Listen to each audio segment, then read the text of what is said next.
Hello बच्चों, इस lecture में हम सिंपल दो टॉपिक समझेंगे। एक होगा कायरल कार्बन और दूसरा होगा ऑप्टिकल एक्टिविटी। एक्चुअली ये दोनों रिलेटेड है।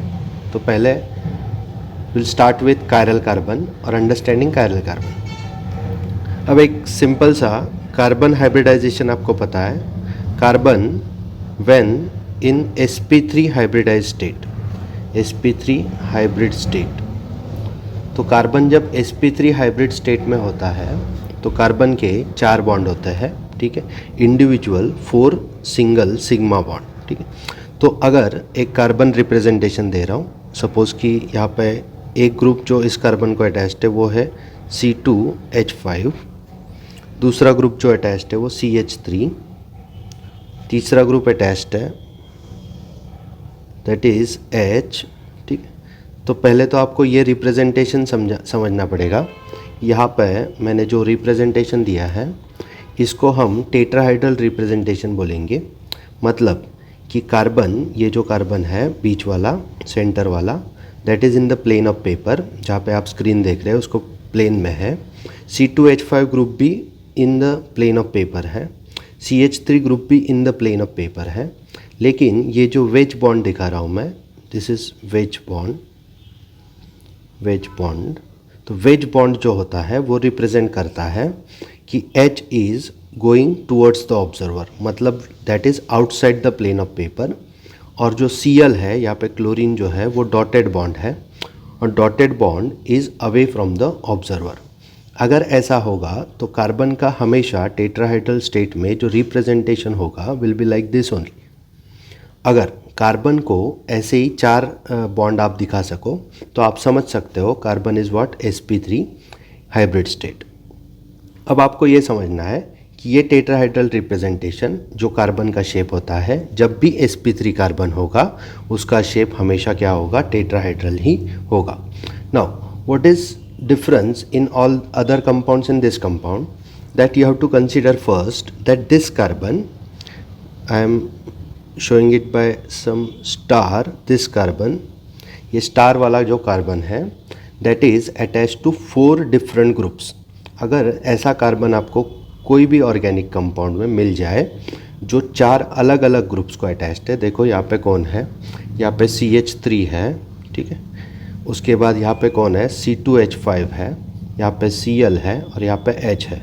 तो जो चारों वैलेंसीज ऑफ कार्बन है that is attached to what, 4 different groups. So this carbon is essentially what we call it as is chiral carbon. इसको हम क्या कहते हैं, कायरल कार्बन कहते हैं। नाउ अब कायरलिटी क्या होती है, तो कायरलिटी इज सिंपल स्टेट कि अगर आपने इस मॉलिक्यूल का एक मॉडल बनाया और थिंक किया कि इस मॉलिक्यूल को हम 2 इक्वल हाफ्स में डिवाइड कर देंगे, कहीं से भी इस मॉलिक्यूल को काटेंगे और 2 इक्वल हाफ्स करेंगे, तो वो पॉसिबल नहीं होता। मतलब this molecule is not divisible into 2 equal halves by any symmetry element. तो कोई भी सिमेट्री एलिमेंट आप ले लो, एक प्लेन ले लो, नहीं तो एक लाइन ले लो, एक एक्सिस ले लो, कुछ भी ले लो, लेकिन इस मॉलिक्यूल को आप 2 इक्वल हाफ्स में डिवाइड नहीं कर सकते। If you are not able to imagine this, then you only imagine that whatever, or you only convince yourself whatever the chiral carbon is can't be divisible into 2 equal halves। तो वो asymmetric होता है, ठीक है। तो asymmetric carbon is known as what, chiral carbon। Now अगर ये समझ गए तो मैं आपको एक और एग्जांपल देता हूँ। एक कंपाउंड है कॉल्ड लैक्टिक एसिड। तो ये जो लैक्टिक एसिड होता है उसका फॉर्मूला होता है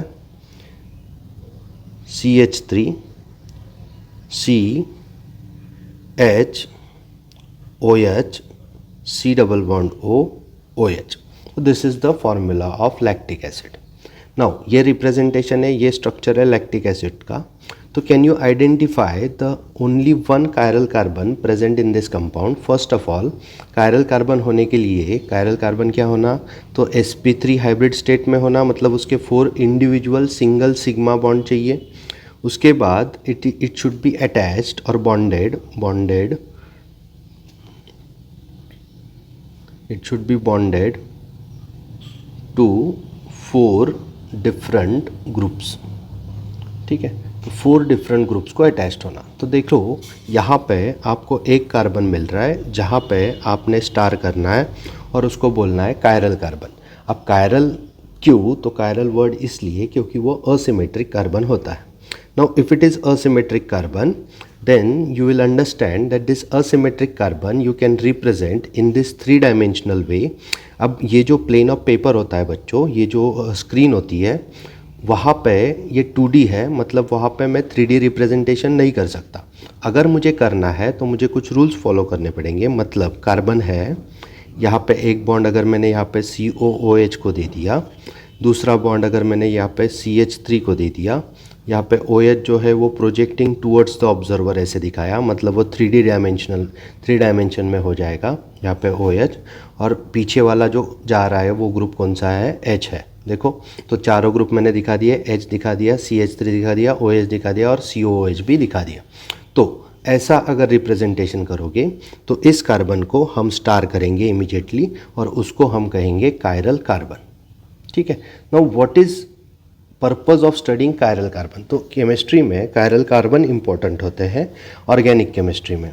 तो इम्पोर्टेंट क्यों होता है? पहला पॉइंट, तो हमें एक ऑर्गेनिक मॉलिक्यूल की प्रॉपर्टी याद रखनी है। प्रॉपर्टी का नाम है ऑप्टिकल एक्टिविटी।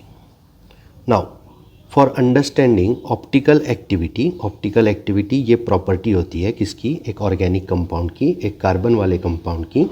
ये ऑप्टिकल एक्टिविटी जब हमें समझनी है तो हमें एक ऑप्टिक्स पता है आपको। Optics is branch of what? Physics, which deals with what? Light. ठीक है। तो अगर ऑप्टिक्स में लाइट का यूज़ होता है तो ऑप्टिकल एक्टिविटी में भी लाइट का यूज़ होगा। अपनी जो ऑर्डिनरी लाइट होती है ना बच्चों, ऑर्डिनरी लाइट, सपोज ये डायरेक्शन ऑफ प्रोपेगेशन है, तो ordinary light is what? Electromagnetic wave होती है। तो वो डायरेक्शन ऑफ प्रोपेगेशन से हर कोई डायरेक्शन में, मतलब हर कोई पॉसिबल डायरेक्शन में क्या हो सकती है? तो ऑसिलेट हो सकती है। मतलब उसके जो कंपोनेंट होंगे वो हर डायरेक्शन में ऑसिलेट होंगे। तो normal ordinary light will be diagrammatically represented as like this ordinary light.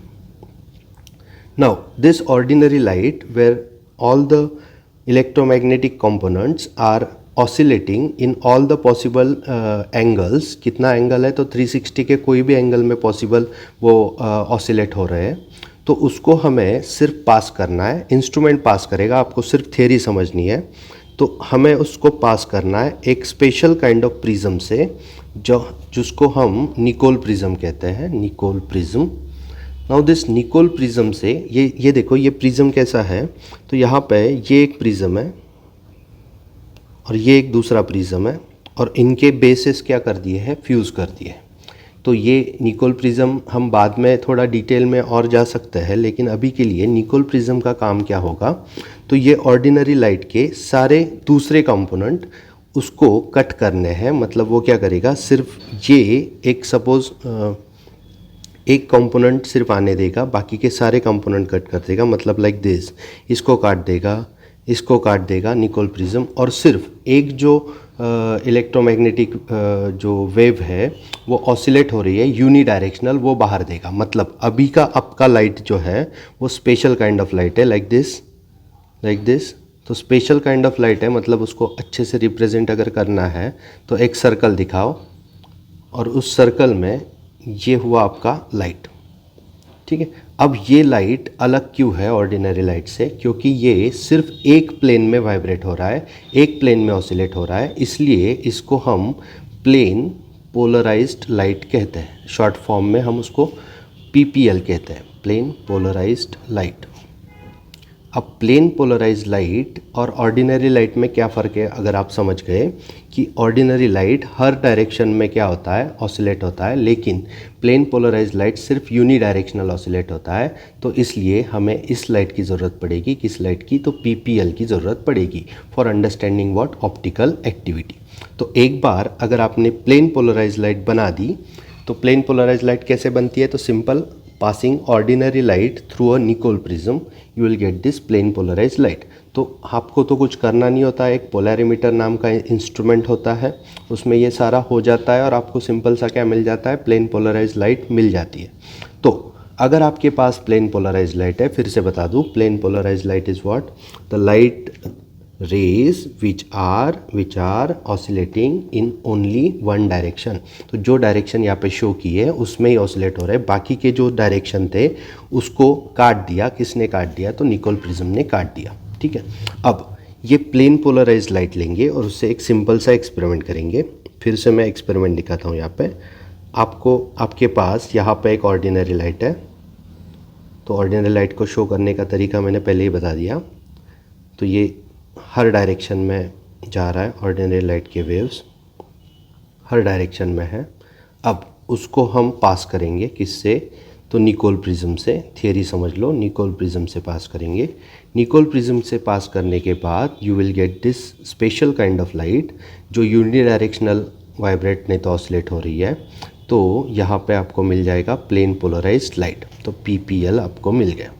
अब इस PPL को आप एक ऑर्गेनिक कंपाउंड के सैंपल से पास करेंगे। जैसे कि सपोज़ एक बीकर है और बीकर में एक ऑर्गेनिक कंपाउंड रखा हुआ है। ठीक है, अब कोई भी ऑर्गेनिक कंपाउंड हो सकता है। तो बीकर में सपोज़ एक ऑर्गेनिक कंपाउंड रखा है, ऑर्गेनिक कंपाउंड।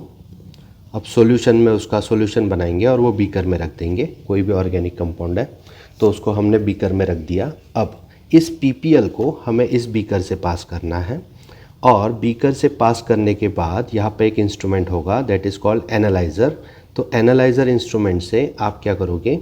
तो प्लेन पोलराइज लाइट जिस डायरेक्शन में, जिस प्लेन में ऑसिलेट हो रहा था उसका अब हम एनालिसिस करेंगे क्या वो इस बीकर से पास होने के बाद भी उसी प्लेन में वाइब्रेट हो रहा है, उसी प्लेन में ऑसिलेट हो रहा है। तो अगर इस प्लेन पोलराइज लाइट को इस ऑर्गेनिक कंपाउंड में रोटेट कर दिया मतलब देखो उससे पास होने के बाद इस एनालाइज़र से आपको समझ रहा है कि उससे पास होने के बाद सपोज़ ये प्लेन पोलराइज लाइट ऐसे दिखी आपको, मतलब देखो समझ गए। तो बेसिकली ये कैसे वाइब्रेट हो रही थी? तो बेसिकली वो वाइब्रेट हो रही थी लाइक दिस। तो ये डायरेक्शन था। अब वो कैसे हो गया? ऐसे हो गया। मतलब पुराने डायरेक्शन से क्या हो गया? थोड़े एंगल से क्लॉकवाइज डायरेक्शन में रोटेट हो गया। तो ये जो एंगल होता है उसको हम थीटा बोलेंगे। और वो जो क्लॉकवाइज रोटेशन हुआ है, अगर वो हो गया, अगर वो रोटेशन हुआ, नहीं तो हम लिखेंगे यहाँ पे और लिखेंगे। मतलब अगर ऐसा रोटेशन हुआ तो भी ठीक है, नहीं तो अगर ऐसा रोटेशन हुआ तो वो तो एक्सपेरिमेंट से समझेगा कि कैसा रोटेशन हुआ है। सपोज़ अगर ऐसे रोटेट हो गया तो वो दोनों साइड से रोटेट हो सकता है। कौन दोनों साइड से रोटेट हो सकता है? Plane polarise light. अगर ऐसे रोटेट हो गया तो आपको समझ रहा है ओरिजिनल डायरेक्शन ये थी, अब ये डायरेक्शन मिली, मतलब यहाँ से रोटेट हुआ, मतलब थीटा का एंगल मिला। मतलब ये क्या हुआ? तो ये हुआ आपका क्लॉकवाइज रोटेशन।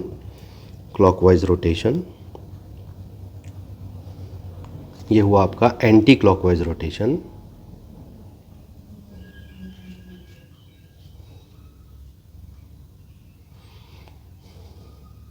तो अगर सिंपल समझ लो कि एक ही बार में क्लॉकवाइज और एंटी क्लॉकवाइज दोनों नहीं होने वाले, आपको सिंपल समझना है। ये किस पे डिपेंड होगा? तो ऑर्गेनिक कंपाउंड जहाँ पे जिससे आपने प्लेन पोलराइज लाइट पास की, अगर क्लॉकवाइज में रोटेट हुआ तो भी इस ऑर्गेनिक कंपाउंड को हम ऑप्टिकली एक्टिव कहेंगे। Now this organic compound will now be called as optically active.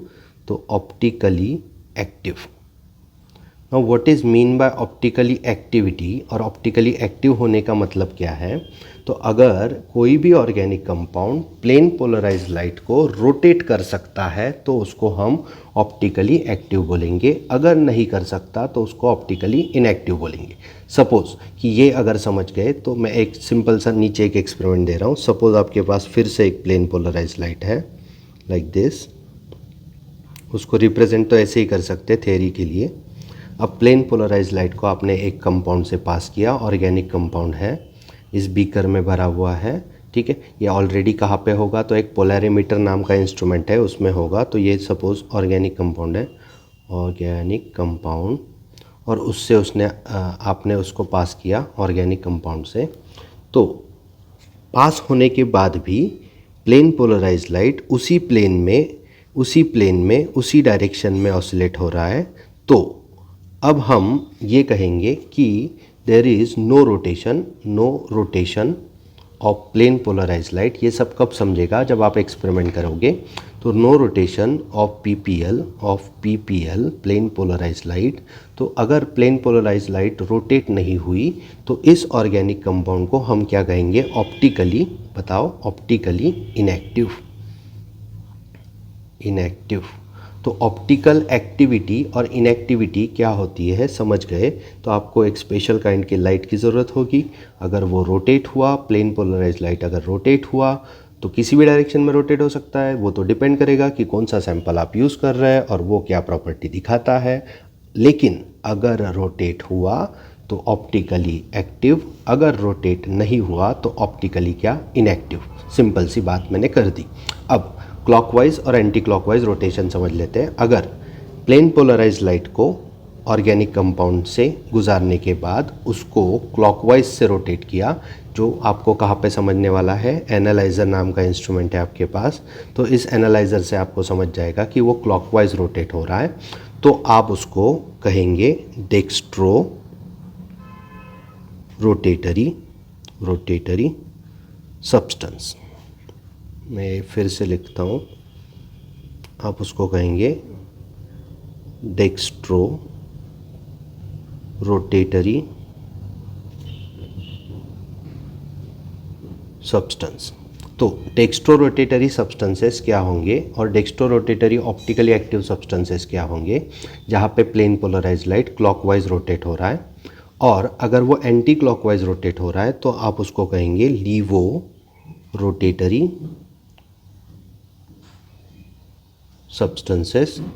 तो लीवो रोटेटरी सब्सटेंसेस क्या हुए, जिसको plane polarise light left side को घुमाएगा तो उसको हम एंटी क्लॉकवाइज बोलेंगे, लीवो रोटेटरी बोलेंगे। अब यहाँ पे मैं डायरेक्शन लिख देता हूँ, राइट साइड को घुमाएगा, राइट साइड को रोटेट करेगा, यहाँ पे कहाँ पे, लेफ्ट साइड को रोटेट करेगा, याद रखना है, ठीक है। अब उसके लिए सिंबल भी है अपने पास। अगर आपको ये एंगल से दिखाना है तो इसको जो भी एंगल आएगा, जिस भी एंगल से थीटा से वो रोटेट हुआ, देखो ये थीटा है, जिस भी थीटा से, ये ओरिजिनल ऐसी डायरेक्शन थी, ऐसा प्लेन था, और अब किस प्लेन से जा रहा है, वो इस प्लेन से जा रहा है, तो एंगल बनेगा थीटा, और वो जो थीटा एंगल होगा उसको हम पॉजिटिव से रिप्रेजेंट करेंगे। मतलब पॉजिटिव जो भी एंगल आया, 20 degree 30 degree, whatever will be the angle, इसको हम पॉजिटिव बोलते हैं in case of what, dextro rotatory substances, और in case of laevo rotatory substances we call it as negative.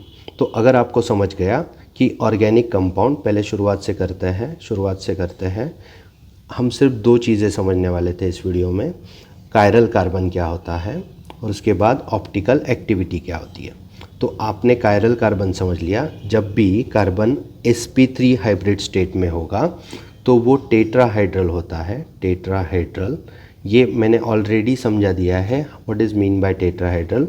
तो अगर आपको 3 डायमेंशन में समझना है टेट्राहाइड्रल कैसे होगा, तो एक क्यूब ऐसा इमेजिन करो एक परफेक्ट क्यूब, और परफेक्ट क्यूब के एकदम मिडल में कार्बन रख दो, अपना कार्बन, और 2 बॉन्ड यहाँ पे दे दो, ठीक है, लाइक दिस, और 2 बॉन्ड यहाँ पे दे दो लाइक दिस। तो 2 कॉर्नर समझ गए आप, तो चारों कॉर्नर समझ गए। अगर चारों कॉर्नर अगर आप समझ गए और उसको 3 डायमेंशन में आपको इमेजिनेशन है, तो अगर आप समझ गए चारों कॉर्नर कैसे है, तो दिस काइंड ऑफ कार्बन को हम टेट्राहाइड्रल शेप का कार्बन बोलेंगे। अब अगर टेट्राहाइड्रल शेप है और 4 डिफरेंट ग्रुप्स है, मतलब अलग अलग 4 ग्रुप को अटैच्ड है, तो ये कार्बन डिविजिबल नहीं होता, सिमेट्रिक नहीं होता, कोई भी सिमेट्री एलिमेंट से उसके 2 इक्वल हाफ्स नहीं होते, तो उसको हम कायरल कार्बन कहते हैं।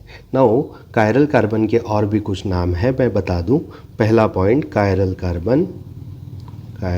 कार्बन, तो नोट्स भी बना लो अच्छे से, क्योंकि ऐसे वीडियो देख के कोई नहीं होने वाला बच्चों, नोट्स भी बनाओ। First point, it is also called as asymmetric carbon.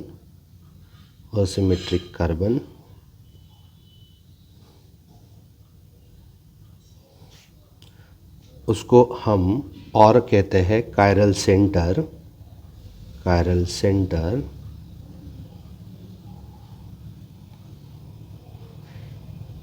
नहीं तो हम उसको और कहते हैं स्टीरियो सेंटर। तो आपको ये तीनों चीज़ें समझ लेनी है। एक ही चीज़ है, असिमेट्रिक कार्बन, कायरल कार्बन और स्टीरियो सेंटर। कुछ भी कहा तो आपको ऐसा कार्बन ढूंढने लगना है इमीडिएट जहाँ पे 4 डिफरेंट ग्रुप्स अटैच्ड हो, ठीक है। तो उसके बाद मैंने एग्जांपल दिया, ये डॉटेड वेज वाला अगर समझ गए तो आपको समझ जाएगा।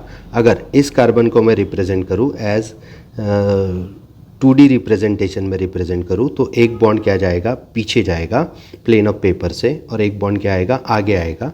जो पीछे जाएगा वो हम डॉटेड बॉन्ड से रिप्रेजेंट करते हैं, इस केस में Cl, और जो आगे आएगा वो वेज बॉन्ड से रिप्रेजेंट करते हैं, in this case it is what, hydrogen. तो hydrogen is projecting towards the observer from the plane of paper and chlorine is going away from the observer from the plane of paper। तो मैंने दूसरा example दिया lactic acid का। Lactic acid में carbon is attached to 4 different groups, so essentially it is what, sp3 carbon, and if it is bonded to 4 different groups, it is bonded to 4 different groups, then chiral carbon you consider this as chiral carbon। तो उसको immediate star कर देते हैं, उसकी respect ज़्यादा होती है chemistry में, तो स्टार करने के बाद आपको chiral carbon समझ आ जाएगा।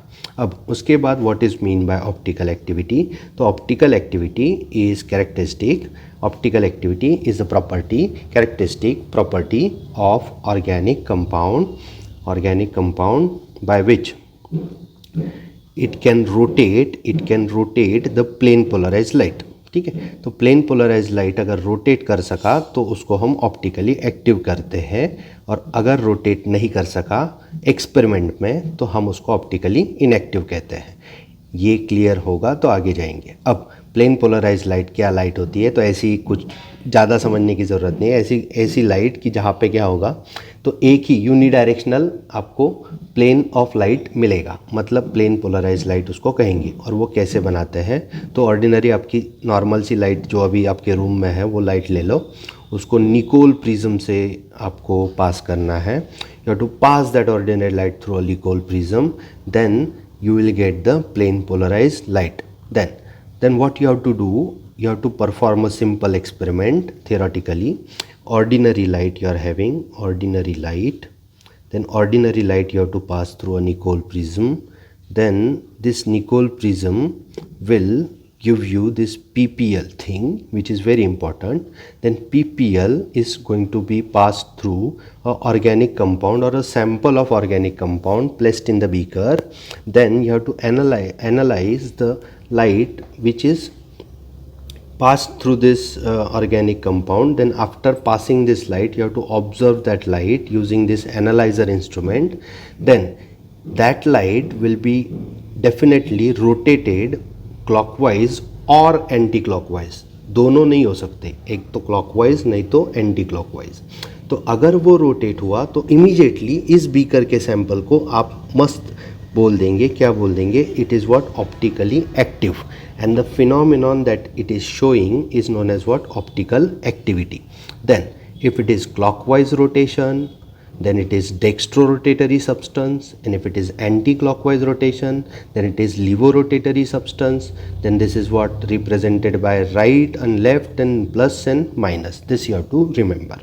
तो अगर प्लेन पोलराइज लाइट आपके पास है और उसको ऑर्गेनिक कंपाउंड से आपने पास किया, और पास करने के बाद भी कोई रोटेशन नहीं मिला, नो रोटेशन ऑफ PPL, तो आपको समझ लेना है कि आपका ऑर्गेनिक कंपाउंड ये ऑप्टिकली क्या है, इनएक्टिव है, मतलब that is not optically active. अगर ऑप्टिकली एक्टिव नहीं है तो सिंपल ऑप्टिकल एक्टिविटी वो नहीं दिखा रहा है, मतलब वो हमारा कंसर्न नहीं है। तो अब मैं लास्ट पॉइंट इस लेक्चर, इस टॉपिक में बोलता हूँ कि आपको सिंपल ऑप्टिकल एक्टिविटी फर्स्ट, तो ऑप्टिकल एक्टिविटी फिर से एक बार डेफिनेशन बोलूँगा, क्योंकि बच्चों थोड़ा सा अभी स्टार्ट है इसलिए मैं दो बार समझा रहा हूँ। Optical activity is characteristic of what, organic compound by which they rotate और they tend to rotate the plane polarised light in the solution. तो सॉल्यूशन में अगर प्लेन पोलराइज्ड लाइट रोटेट हो गई तो ऑप्टिकल एक्टिविटी होती है। तो ऑप्टिकल एक्टिविटी के लिए दो नेसेसरी एंड सफिशिएंट कंडीशन है, mind my words, necessary and sufficient condition दो है। फर्स्ट कंडीशन है it should be present, there should be presence of at least one chiral carbon. तो उसमें एटलीस्ट वन कायरल कार्बन होना आपके कंपाउंड में। अगर आपके कंपाउंड में कायरल कार्बन है वन और मोर कायरल कार्बन अगर आपके कंपाउंड में है तो the compound is optically what active. लेकिन सिर्फ एक कंडीशन सेटिस्फाइड नहीं होना, दोनों कंडीशन सेटिस्फाइड होना। दूसरी कंडीशन है अगर आपके पास कायरल कार्बन भी है एंड असिमेट्री है, asymmetry. Now what is mean bye asymmetry? तो सिंपल है, कोई फ्लावर है सपोज आपके पास, ये फ्लावर है, मैंने अच्छे से ड्रॉ नहीं किया तो भी आप समझ जाओ it is what symmetric flower. तो यहाँ से मैंने कट किया तो वो दो इक्वल हाफ्स में बंटता है, यहाँ से कट किया तो भी दो इक्वल हाफ्स में बंटता है। अगर ऐसा होगा तो आपका जो ये फ्लावर है वो क्या है, सिमेट्रिक फ्लावर है। अगर जिसको बायोलॉजी जो पढ़ते हैं उनमें एक फ्लावर का चैप्टर है तो वो उसमें आप पढ़ते हो bilateral symmetry, radial symmetry, like this symmetry के कुछ टाइप है। हमें उनसे कुछ लेना नहीं है केमिस्ट्री के लिए। तो हमें असिमेट्री मतलब क्या, तो कोई भी प्लेन और एक्सिस से कंपाउंड दो इक्वल हाफ्स में डिवाइड नहीं होना चाहिए। अगर वो हो गया तो वो ऑप्टिकल एक्टिव नहीं हो सकता। हाँ, उसमें कायरल कार्बन रहा और वो डिवाइड हो रहा है तो भी वो ऑप्टिकली एक्टिव नहीं हो सकता। मतलब ऑप्टिकल एक्टिविटी के लिए एकदम माइंड में क्लियर कर लो, कायरल कार्बन होना ही चाहिए एक या उससे ज़्यादा। और उसके बाद ये भी देख लेना कि असिमेट्री भी होनी चाहिए, मतलब सिमेट्री नहीं होनी चाहिए। अगर सिमेट्री नहीं है तो आपका कंपाउंड क्या हो जाएगा, आपका कंपाउंड हो जाएगा ऑप्टिकली एक्टिव। तो ये याद रखो और आगे जाएंगे और फिर आगे फिशर स्ट्रक्चर, आरएस कॉन्फ़िगरेशन, बहुत सारे टॉपिक है वो कवर करेंगे। ठीक है, तो optical activity and chiral carbon ये क्लियर होना चाहिए इस वीडियो के बाद। और अगर कोई कंपाउंड आपको मिल जाए और उस कंपाउंड में आप ऐसे कार्बन ढूंढने लगो जो क्या हो, कायरल हो, और उसके बाद कोई पूछे कि what is mean by optical activity, तो you should be able to explain what is optical activity. Consider करो तो ये हो जाएगा। ठीक है, तो मैं अब एक एग्जांपल देता हूँ। सामने एक कंपाउंड पड़ा है like this, suppose okay, like this.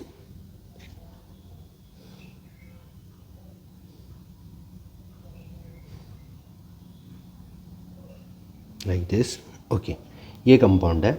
तो बच्चों बताओ इस कंपाउंड में ऑप्टिकली एक्टिव कितने कार्बन है? ऑप्टिकल एक्टिविटी तो बात की बात हुई, पहले तो कायरल कार्बन कितने हैं। तो सिंपल पूछेंगे how many chiral carbons are present. तो कितने कायरल कार्बन प्रेजेंट है आपको बताना है। तो सिंपल देखो, यहाँ पे एक ये रिप्रेजेंटेशन अगर आप समझ गए तो ये कार्बन है जिसकी बात कर रहे हैं। ठीक है, अब इस कार्बन के दो बॉन्ड है, देखो एक बॉन्ड इस कार्बन के साथ है, दूसरा बॉन्ड इस कार्बन के साथ है, और दोनों प्लेन ऑफ पेपर में है, ऐसे आपको समझना है। फिर आपका Cl कहा जा रहा है, तो Cl projecting towards the observer, क्योंकि ये कौन सा बॉन्ड है, वेज बॉन्ड है, इसको समझ जाना है। और H is projecting away from observer, मतलब क्या है, ये डॉटेड बॉन्ड है। तो ये एक रिप्रेजेंटेशन होता है टेट्राहाइड्रल के लिए। बाकी अब अगर आप इस कार्बन के बारे में एनालिसिस करो, कार्बन नंबर 1 देता हूँ मैं उसको, तो यहाँ पे उसके पास कितने हाइड्रोजन है, 3 हाइड्रोजन। तो वो तो कायरल हो ही नहीं सकता क्योंकि all 3 hydrogens are what, same. तो अगर सेम हाइड्रोजन है तो कोई दिक्कत नहीं है। ठीक है, तो वो कायरल हो ही नहीं सकता। तो उसके जो 4 ग्रुप है उसमें 3 हाइड्रोजन तो सेम आ गए, तो हो नहीं सकता। अब यहाँ पे कितने हाइड्रोजन है, तो 2 हाइड्रोजन है, उसको डॉटेड वेज दिखाने की ज़रूरत नहीं क्योंकि दोनों क्या है, सेम है। तो मुझे बताओ कि ये दोनों हाइड्रोजन भी क्या है, सेम है, तो ये भी ऑप्टिकली एक्टिव, ये भी कायरल नहीं हो सकता। सॉरी, कायरल, मैं हमेशा ऑप्टिकल एक्टिव बोल रहा हूँ लेकिन कायरल नहीं हो सकता। फर्स्ट तो ये कार्बन देखो, यहाँ पे भी 2 हाइड्रोजन है, तो ये भी ऑप्टिकली एक्टिव नहीं हो सकता, ये भी ऑप्टिकली एक्टिव नहीं हो सकता, और ये तो बिल्कुल नहीं हो सकता क्योंकि इसके पास 3 हाइड्रोजन सेम है। तो इस कार्बन के बारे में सोचो थोड़ा, इसको रिस्पेक्ट करो और बताओ क्या ये स्टार वाला कार्बन है, क्या ये ऑप्टिकली एक्टिव कार्बन है। तो देखो ये ग्रुप आएगा, बड़ा सा ग्रुप जो कहाँ पे अटैच्ड है, देखो ये कार्बन को अटैच्ड है, तो ये अलग ग्रुप हुआ, मतलब इसको हम क्या बोल सकते हैं, एक्स बोल सकते हैं। ये हाइड्रोजन, ये क्या हो सकता है, Y हो सकता है, क्योंकि ये Cl, ये क्या हो सकता है, Z हो सकता है। और ये जो अलग ग्रुप है, देखो ये जो ग्रुप है बड़ा वाला, that is what, again a W group suppose. तो चारों ग्रुप क्या है, अलग है। You have to convince your self. अगर चारों ग्रुप अलग है तो इस कार्बन को हम कायरल कार्बन कहेंगे। और फिर इस कंपाउंड को थोड़ा चेक करेंगे कि ये दो इक्वल हाफ्स में डिवाइड नहीं होता है, तो ये डेफिनेटली नहीं होगा दो इक्वल हाफ्स में, क्योंकि वो क्या है, कायरल है। तो अगर क्योंकि उसकी स्ट्रक्चर वैसा है, तो अगर कायरल कार्बन आपको मिल गया तो आप ऐसे भी बोल सकते हो कि this compound can be optically active. ठीक है, तो this compound is optically active, suppose मैंने बोल दिया। अब कौन आप में से बताएगा कि ये कंपाउंड जो भी दिख रहा है सामने, बड़ा वाला कंपाउंड, इसको मैंने अगर बीकर में रखा और प्लेन पोलराइज लाइट पास की, तो बताओ ये राइट को घुमाएगा या लेफ़्ट को घुमाएगा? तो ये किसी को दुनिया में बताते नहीं आएगा, क्योंकि that is what experiment it is. तो एक्सपेरिमेंट करने के बाद ही आप बता सकते हो कि ये प्लस को घुमाता है या माइनस को घुमाता है। मतलब प्लस और minus can not be decided before performing experiment. तो एक्सपेरिमेंट उसके लिए करना पड़ेगा। हाँ, आप बोल सकते हो कि ऑप्टिकली एक्टिव है क्योंकि उसमें कायरल सेंटर प्रेजेंट है, लेकिन आप ये नहीं बोल सकते क्योंकि वो प्लस को घुमाएगा या माइनस को घुमाएगा। तो आई होप आपको optical activity and chiral carbon, ये दोनों चीज़ें समझ में आ गई होगी।